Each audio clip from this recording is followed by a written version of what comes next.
Paz do Senhor, pessoal. Vamos aqui dar continuidade ao nosso estudo de Eclesiastes, hoje falando especificamente do capítulo 3. Nesse capítulo 3 tem algumas coisas interessantes a comentar, mas eu quero dar um enfoque, até por vídeo não ficar muito longo, tão somente nos versículos de 1 a 8, que fala tudo tem seu tempo determinado. É o texto mais conhecido desse capítulo, talvez do livro de Eclesiastes inteiro, porque inclusive é mencionado fora das igrejas, ele é mencionado por diversas pessoas. Esse trecho, o ponto que nós temos que ter central para compreender esse trecho é que Deus tem um plano eterno. Deus tem um plano para o mundo. E nesse plano de Deus para o mundo, ele inclui inclusive cada um dos propósitos na minha vida e na sua vida. Quando nós entendemos então que nossos propósitos de vida, os propósitos que Deus tem para nossas vidas, fazem parte do plano eterno de Deus, nós vemos como que é maravilhoso o plano eterno de Deus e nós podemos entender esse texto da forma correta. Eu quero então abordar com vocês esse texto em dois aspectos diferentes. O primeiro aspecto é no sentido de quando nós lemos e nós vemos que tudo tem seu tempo determinado, nós devemos necessariamente aceitar que Deus é soberano sobre o tempo. Deus tem soberania sobre o tempo e nada que acontece aqui nesse mundo acontece fora das vistas de Deus. Então, quando nós trazemos isso para a nossa vida, nós temos que imaginar que cada aspecto, cada coisa na minha vida vai acontecer no tempo certo, porque é Deus quem está controlando o tempo. Isso desde que eu busque a vontade de Deus. Então, esse primeiro aspecto que eu quero abordar com vocês é algo que vem de Deus para nós, porque é algo que sai da soberania de Deus sobre o tempo para cada uma de nossas vidas. Qual que é o grande problema de nós não aceitarmos que Deus é soberano sobre o tempo? É que muitas vezes nós não sabemos esperar a vontade de Deus e o tempo de Deus. E se nós nos adiantamos, ao invés de esperar, nós desesperamos. Ou seja, fazemos as coisas de forma atabalhoada, fazemos as coisas do nosso jeito, e isso normalmente não dá um bom futuro, isso não dá certo. Então, o que nós temos que entender é que se Deus está no comando de tudo, nós temos que saber esperar pela vontade de Deus que tudo acontecerá no tempo certo. Muitas vezes, o que nós temos que imaginar é o seguinte: determinadas coisas não chegam para a gente no tempo que a gente acha que é o certo, ou porque a gente não vai saber aproveitar aquela oportunidade, ou porque ainda não é a hora realmente, ou porque a gente não tem sabedoria, não tem maturidade para lidar com aquilo, ou não temos entendimento, enfim. Muitas vezes acontecem essas coisas. A gente vê, por exemplo, pessoas, poxa vida, já estou aqui com meus 15 anos de idade, e ainda não tenho namorado. Meu Deus do céu, o que vai ser da minha vida? O que vai acontecer? E não é assim. Meu Deus do céu, eu já estou com 18 anos de idade e não fiquei rico ainda. Não é assim. Nós temos que saber entender e esperar o tempo de Deus e saber que Deus é soberano sobre todo o tempo.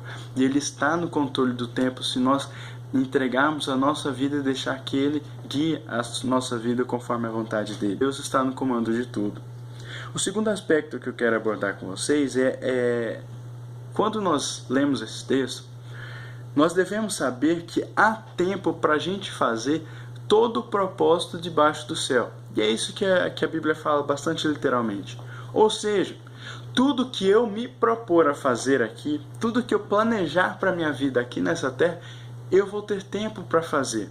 Tudo isso, é claro, levando em conta a vontade de Deus como soberano.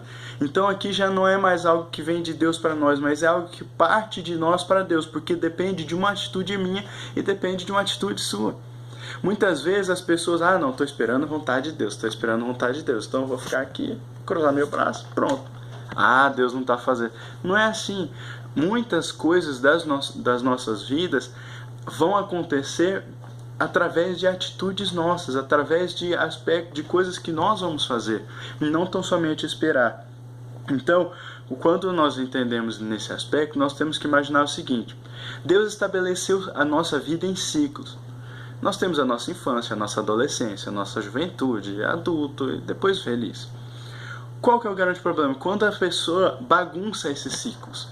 Então ela não aproveita a infância do jeito certo. Chega na adolescência e ela quer aproveitar a infância. Aí não aproveita a adolescência. Quando chega na juventude quer se portar como um adolescente e não assume as responsabilidades. E assim sucessivamente. O que eu quero que vocês entendam bem é que cada ciclo da nossa vida nós temos que assumir as responsabilidades pertinentes àquele ciclo. Então, se eu estou na minha idade de juventude, quais são minhas responsabilidades? Eu tenho que me preparar para a minha vida profissional, eu tenho que preparar para um futuro casamento para aquele que deseja casar, eu tenho que já me preparar financeiramente, enfim, eu tenho várias coisas que eu tenho que assumir responsabilidade. Qual que é o grande problema? Se eu chego na minha juventude achando que eu sou adolescente, eu vou me contentar, poxa, eu vou ficar aqui tranquilo, vivendo às custas dos meus pais, não vou estudar, não preciso fazer nada, não sou obrigado a fazer nada, e a gente acaba vivendo com perdão da expressão, numa mediocridade da nossa vida, porque não assumimos as responsabilidades pertinentes ao seu tempo. Então, aqui é onde vem o problema de não dar fruto no tempo certo. Muitas vezes você, digamos assim, eu caso muito cedo, eu vou ter problema porque eu não tenho maturidade. Eu caso muito tarde, vou ter problema porque talvez passou um pouco tempo na hora. Eu comecei a estudar muito tarde. Nunca é tarde, mas eu terei mais dificuldade. Então, essa aqui é a questão. Nós sabemos dar o fruto no tempo certo e buscar no tempo certo as responsabilidades. Então, aqui vão alguns conselhos. Primeiro, planeje a sua vida. A nossa vida ela tem que ser toda planejada. É claro que sempre levando em consideração a vontade de Deus. Mas eu tenho que planejar a minha profissão, eu tenho que planejar o meu futuro casamento, eu tenho que planejar os meus filhos, eu tenho que planejar cada detalhe da minha vida. Porque as coisas vão acontecendo da maneira correta e no tempo certo. Muitas vezes as pessoas acabam se frustrando por levarem a vida como se não houvesse um amanhã. Eu vou curtir hoje, amanhã não existe, pronto. Não, eu tenho que pensar daqui 2 anos. É claro que Jesus pode voltar antes, mas daqui 2 anos, o que eu vou estar fazendo? Daqui 3 anos, onde eu estarei? Qual será o rumo que a minha vida vai tomar? Pense nesse sentido. Qualquer coisa, então, e aqui já para terminar, qualquer coisa que nós pegarmos para fazer, nós temos tempo para fazer tudo, mas qualquer coisa que eu pegar para fazer, eu tenho que fazer da melhor forma possível. Eu tenho que dar o meu melhor para fazer aquilo. Então o que eu falo, vai para cima, mete a cara. Eu quero estudar, mete a cara, vai lá, faz o vestibular. Poxa vida, eu tô sem dinheiro, mete FIES. Faz o necessário para buscar os seus propósitos, os seus objetivos. Não tenha medo, não use os obstáculos da vida como desculpa, mas busque meios de transpor esses obstáculos. Mete a cara, vai para cima, faz o que for necessário. Deus tem planos nas suas vidas, mas depende de uma atitude minha e depende de uma atitude sua. Você não está sozinho nessa batalha. Então não se acovarde e em hipótese alguma desista. Deus abençoe a todos.